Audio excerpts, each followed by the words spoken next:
So I'm going to close my eyes and go in.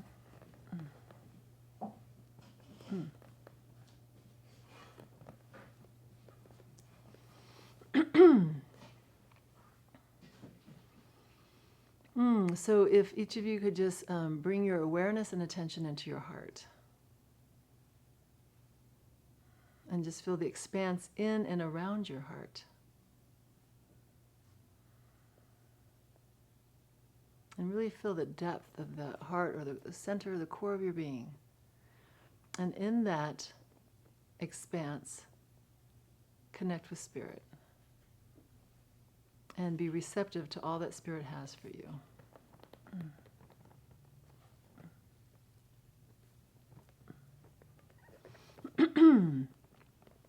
So I give thanks to Spirit and all Spirit guides who are here. I give thanks to the love and the light and ask for the protection of the golden light. So just feel gold light all around and within your being, and feel its protection, its generosity. And open and be receptive to that generosity. I ask that my words are guided, that only that wisdom or information for these beings' highest good be brought forth, that it be brought forth clearly and easily. We ask for the truth in its whole and pure form. Anything not in agreement with this, anything that would obscure or obstruct this, we ask be removed.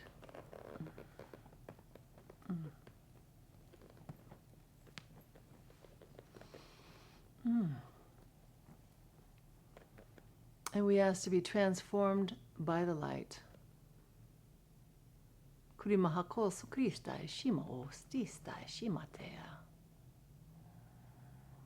they're saying that the energy is very expanded this evening. It is not just this evening, but this evening is this moment. So it is very expanded in this moment, and this expansion, it will continue and continue to grow for, we would say for eternity. But in your lifespan, we would say it will continue to grow in your lifespan. And how this expanded energy will work with you is to expand your mind out of its familiar concepts, out of its familiar patterns of thinking, out of its the kind of the simple beliefs that may have been manifested from your earlier years of development, kind of what you were told to believe, not just told to believe about this world, told to believe about yourself. For what we are here to remind you of is that you are so beyond the concepts that define the self. Your self is unlimited. And we would like to repeat this because we would like this to really register in your mind stream, in the core of your being, to understand the unlimitedness of your being. It does not have to be contained by these concepts that are limited. And many of the concepts that were chosen to be bought into or believed in come from a contracted view, not an expansive view. So what we like to explain about that is, so fear, as you know, has a contracted response. When you feel fear, even your body feels contracted. You know, people actually even kind of get small. And expanded, energy, your heart feels expanded, your body even feels expanded. Your field of frequency expands out. So the result of fear is the opposite of love. So love is just an energy. Love is just an energy that has maintained its pure form. That's never gone through a distortion. It is never strayed from truth. There's no falseness in it. And so you can look at and display your concepts of yourself and the concepts of how you view your world, and look and see actually what of that is still true. So say as a child you were raised up to, often in very dualistic ways. You're a good boy, you're a bad boy. You're really bright, well, you're really stupid. Well, the truth is, none of those things really contain your essence. well, for one, we would say there's your essence, which is brilliant, is the same essence of all that is. Because how can all that is be all if it excludes humankind? So if all that is considered spirit, or some people like to say God, then if God is all that is, it does not exclude mankind. It does not exclude earth. It does not exclude nature. It does not exclude the air that permeates around your being. Consciousness is everywhere. Our consciousness, unfortunately, at times starts to contract, and it becomes limited, and it even becomes more limited. And they use the word narcissistic. Well, mankind became very narcissistic in the sense that they kind of started believing their story. This is my life, this is my body, this is who I am. They could have excluded the I am was accurate, but the conceptualizing it down to a human body was inaccurate. They were not this human body before they took birth. They will not be the human body once they leave the body and leave the physical form. But their existence happened before incarnation and will happen after incarnation and will happen after the next incarnation and the next. So if God is eternal, then you are eternal. If God is omnipotent, then you are omnipotent. If spirit is all these things that we would like to, is all present, then we are part of that presence. And unfortunately, this kind of confusion set in, and the distortion of truth set in. And people started believing it, and they started believing the lie or the dream or the illusion. And so what we're saying is happening now on the planet is that this illusion is lifting. The veil is being lifted. The ignorance is being clarified as ignorant so that the truth can re-establish itself. And we say establish itself, the truth has never, doesn't go into non-existence. It may just be misinterpreted or a confused aspect of it. You might just see a very small aspect of it and not the whole aspect of it. So it's a very limited view. So what is happening in some way is the light that is illuminating within each being, and the light that illuminates in the external realm, from the sun on, is actually, the frequency of it is actually heightening. And so what it's allowing is that one's own illuminate light is going through a heightening process. And it is being magnetized by the light energy and frequencies that are happening on the external. And we're going to talk internal and external only because this is how mankind views things. In our realm, it is not so. We don't live in dualism the way earth beings mostly live in dualism. But for the matter of understanding, the internal light that's emanating is also matching the external light that's emanating, and the frequencies are heightening. And what that's allowing mankind to do is to see more clearly. It's almost like now everyone's kind of being given binoculars to look through, so they can see, or magnifying glasses to look through. So how they may have viewed themselves before, they may start viewing themselves a little differently. But on also one hand, the things that were built on the false identities, on the illusion, is starting to reveal itself so that it can be seen as kind of like, oh, that was actually the dream state. I'm actually awakening. I realize, it's how one awakens from a dream. And the dream seems so real. You're in it, you're experiencing it, it's as real, it is real, it is your experience at that time.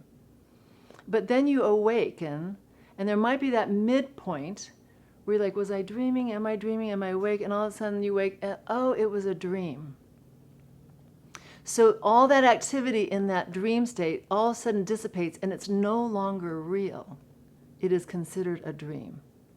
So this life that seems so real, our problem seems so real, that my identity of myself seems so real, actually is dreamlike. And so one's able to see, well, actually, I'm not all those concepts that I was told I was as a child and mirrored as I was a growing adult.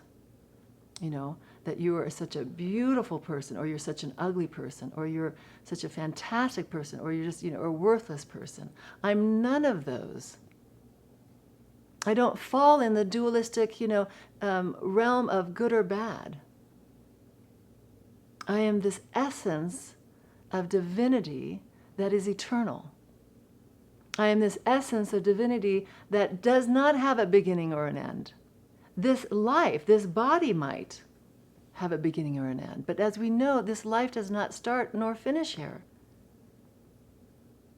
There are literally scientists who are having near-death experiences who are coming back and saying, well, actually, what we didn't believe that there was a life after death, we've now experienced. And the brain was actually dead. So it wasn't a function of the brain because the brain wasn't able to conjure this up. It was dead. It was a real experience. So, there are now even those who were in disbelief are saying, well, actually, we were wrong. So their illuminating light is actually giving them a different experience, that dreamlike state that I experienced, those beliefs that I actually experienced were, they were like childlike beliefs. The way a child might believe in tooth fairies and Santa Clauses. Well, now they believe in politicians and, the ego-based self, and, I define myself as this worker person that I am, or however they're defining themselves, is actually not that any way that you could define yourself outside of the definition of divine and eternal is an actual false conception. It was built from a place of confusion. It was built from a place of forgetfulness, where mankind actually was almost trained or kind of taught to believe of something that was not built on the truth. And truth cannot be challenged. I mean, one can challenge it conceptually, but truth is, just like the way spirit is, just the way your essence is. And there's no destroying of your essence. The body can be destroyed because the body is just a vehicle for your spirit. It is that temple of your spirit. But there's nothing that can be done to the body that then destroys the spirit. That is impossible. And so if this is the case, if we are awakening from the delusion, if we're awakening from the deep sleep, from these false identities, then what will life be if I experience myself as all that is? Experiencing myself in all these other beings as all that is. Not seeing myself as separate, seeing myself as this huge universal play of isness. Well, for one, if I know that I am you and you are I think as the Beatles had some line around this, then would I harm myself? Would I degrade myself? Would I judge myself? Would I criticize myself? Would I try to keep myself down?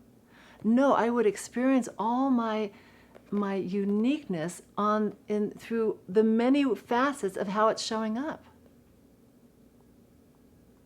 And I would experience my uniqueness in all the facets that it's able to shine and be inhabited through me. So it's no longer an us and them. It is a kind of a universal we. And the we can be dropped into the universal, I am, or isness, or spirit. That we are all coexisting as. So that the understanding of if spirit is all that is, there's a resonant truth with that. And I get to experience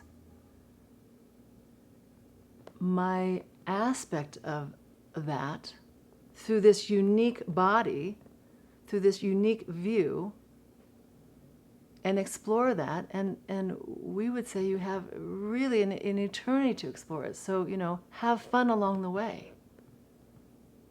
In fact, if there's anybody who's not having fun and is overjoyed with their life, something's a little off. We would just have to say that to start. Life was meant to be, full of bliss and joy and peace and contentment and curiosity and exploration and creativity. And so to look at, because, many might say, well, it's not my experience. I am miserable now.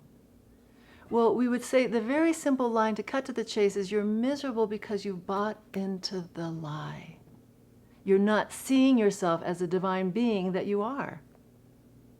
And you're buying into the story that you've made up in your head of like, oh, and then this, and then that happened, and then these things happened, and now I'm just so sad about all of it. Well, they're saying, okay, well, that was a choice. Those things had happened.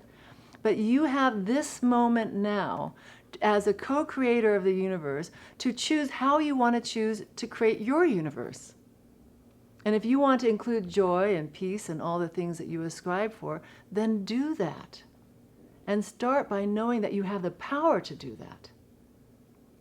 So many beings just feel so powerless in their life.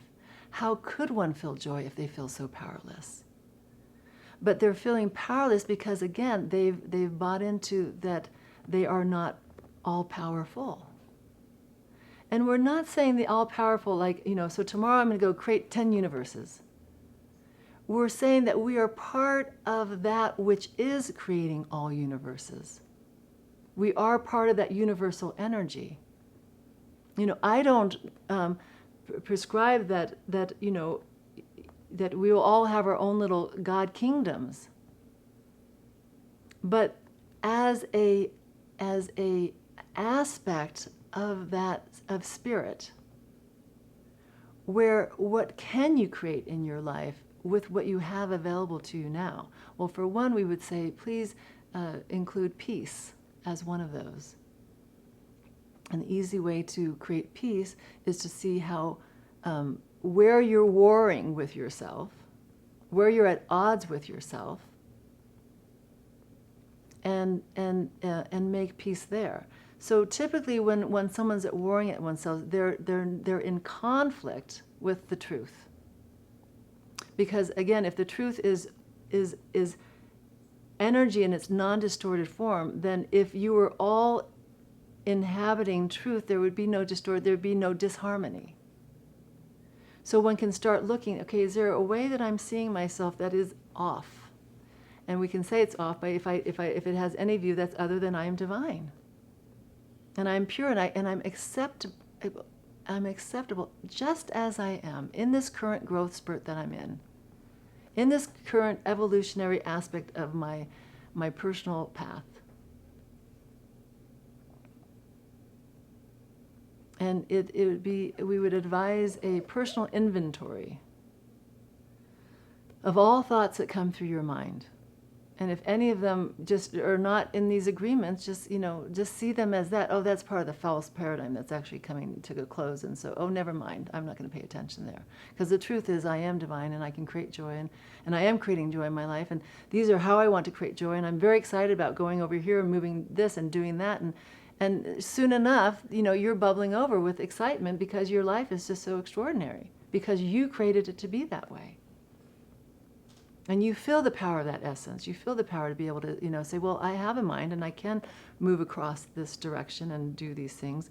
But then, the question arises, well, yeah, but what if somebody halts me?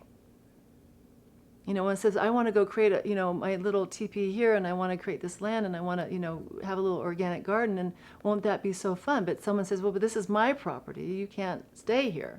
In fact, we're calling the police and we're going to put your ass in jail. So it's not that there's not external, you do not have to work with the external world, but we will tell you if you work with the internal world and create harmony there, it will start automatically harmonizing outside.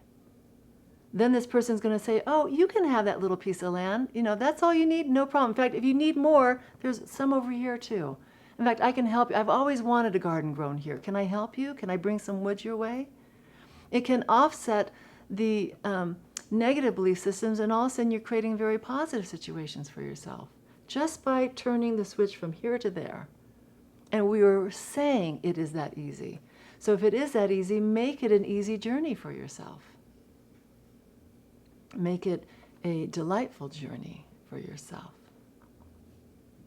And we would say at this time, there is more power and energy on this planet to assist you through this process, more so than you've seen in this lifetime, at least. And this energy, it's almost like you each have your own General Electric company working for you. But some do not realize that they're their own CEO of their own General Electric company, right? So because they don't realize it, they just don't, they realize that they don't own all the stock, they just don't use it. There's others saying, I'm the CEO and I own all the stock. Well, guess what I want to do with it? And then they're able to manifest it in the multitude ways that they want. So what we're saying in that description is that there's much more available to each of you than any of you are even capable of using at any given moment. There's, so here's this huge universe. The mind and telescopes cannot even imagine how vast the universe is. The multiverse, I guess, is the new coined word for it. So that's all energy. And that's all creation, right?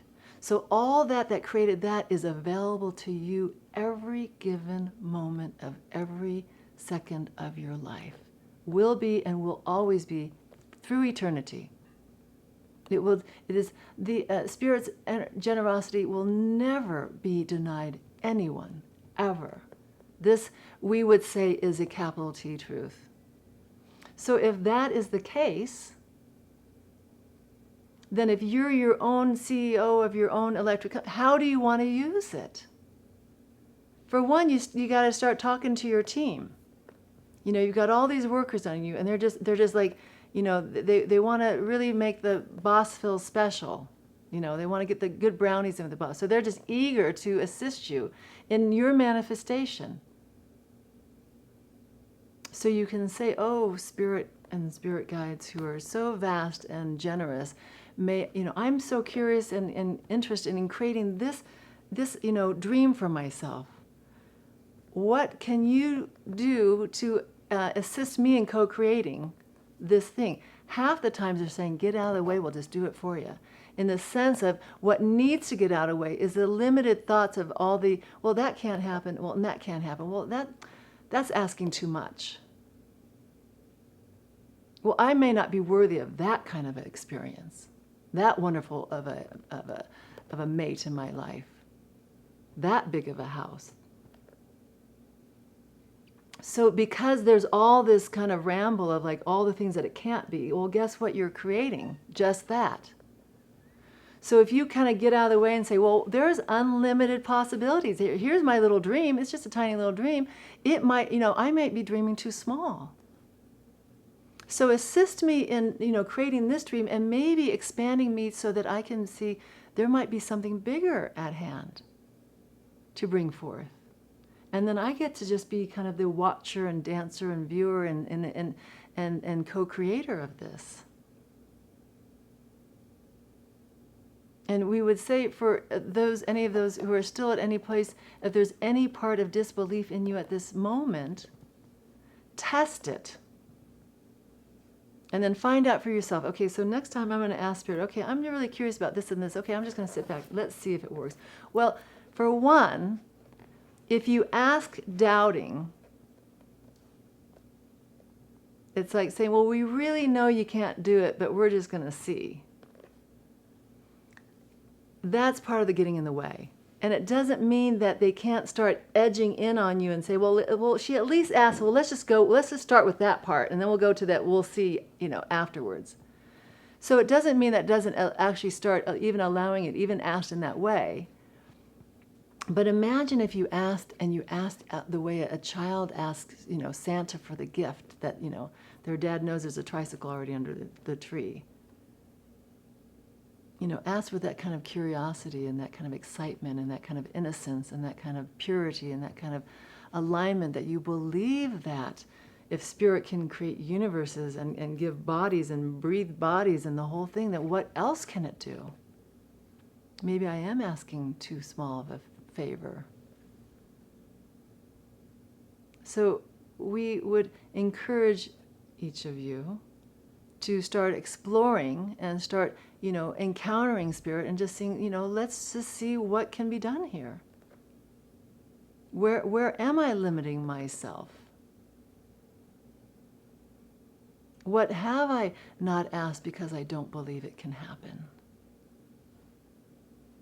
What am I not sure of? And this we say also, this is part of that internal inventory, is see if there's anything like that still kind of cluttering the magnifying glass. How you see, how you see your own world. And if those glasses get taken off and you start seeing things in a true way, that you're deserving of all good things, you're worthy of all good things, and Spirit has been wanting to bless you beyond your capability of being, of receiving. I'm just needing to learn how to receive more. Like, that's my lesson in life. How do I just receive more of the graces that Spirit would have to give to me? And how can I start enjoying this moment? I mean, I can look around me right now and see how many blessings have been installed around me that I can appreciate just now. Looking at someone's eyes and, wow, there's another being who's exploring this planet right next to me. And they're learning and stumbling around their learning curve as well. So, even just having the eyes to see all that which is already kind of in plain view, so to say. So we've shared quite enthusiastically at this point. Are there any questions from you that you would like to ask?